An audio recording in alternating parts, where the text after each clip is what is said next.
నటసింహం Nandamuri Balakrishna cinema అంటే heroism ఏ range లో ఉంటుందో విలనిజం కూడా అదే రేంజ్ లో ఎలివేట్ అవుతుందనే విషయం తెలిసిందే. ముఖ్యంగా విలన్ క్యారెక్టర్ ఎంత స్ట్రాంగ్ అయితే అంతకు రెట్టింపు బాలయ్య నట విశ్వరూపం చూడొచ్చని మేకర్స్ కూడా భావిస్తారు. ఈ విషయాన్ని గట్టిగా పట్టుకున్నాడు కాబట్టి ఓ మాస్ డైరెక్టర్ బోయపాటి శ్రీను బాలయ్య లాంటి సీనియర్ హీరోతో వరుసగా పవర్ఫుల్ సినిమాలు తీసి బ్లాక్ బస్టర్ హిట్స్ కొట్టాడు. ఇదే సమయంలో బాలయ్య లెజెండ్ కారణంగా జగపతి బాబు లాంటి ఫ్యామిలీ హీరో సౌత్ మొత్తానికి most wanted powerful and stylish villain అయిపోయాడు. ఇక ఇప్పుడేమో మరో టాలీవుడ్ ఫ్యామిలీ హీరో కూడా ఇలానే బాలయ్య చేతుల మీదుగా పవర్ఫుల్ విలన్ గా మారబోతున్నాడని న్యూస్ రావడం విశేషం. ఆ హీరో మరెవరో కాదు, ఎప్పటి నుంచో విలన్ గా మారడానికి సరైన ప్రాజెక్ట్ కోసం చూస్తున్న శ్రీకాంత్. ఈ మధ్య మెగా హీరోల సినిమాలో బాబాయ్ క్యారెక్టర్స్ తో బాగానే అలరించిన శ్రీకాంత్ కి ఇప్పుడు బాలయ్య సినిమా ఆఫర్ అంటే అది నిజంగా గోల్డెన్ ఛాన్స్ అనే అనాలి.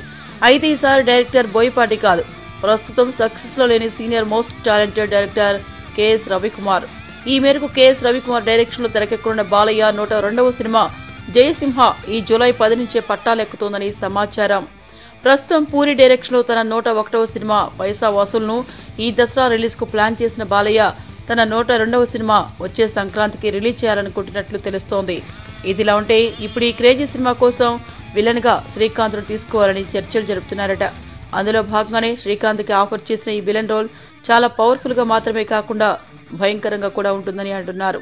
అందుకే శ్రీకాంత్ కూడా ఇప్పుడు ఈ రోల్ పై మనసు పడి వెంటనే ఓకే చెప్పేశాడని చెబుతున్నారు. మరి ఇదే నిజమైతే కెరియర్ తొలినాళ్లలో బాలయ్య సినిమాల్లో కూడా చిన్న చిన్న నెగిటివ్ పాత్రలు చేసిన శ్రీకాంత్ తర్వాత ఫ్యామిలీ హీరోగా మారి ఇప్పుడు మళ్లీ బాలయ్య సినిమాతోనే మెయిన్ విలన్ గా మారడం జరుగుతోంది. దీంతో సౌత్ కి జగపతి బాబు కాకుండా మరో పవర్ఫుల్ అండ్ స్టైలిష్ విలన్ దొరికినట్లవుతోంది. అలాగే శ్రీకాంత్ కోరి కూడా తీరినట్లవుతుంది. మరి ఇది ఎంతవరకు నిజమవుతుందో చూడాలి. ఏంటండి, వీడియో నచ్చిందా? అయితే ఓ లైక్ వేసుకోండి, లేదంటే ఓ కామెంట్ చేయండి.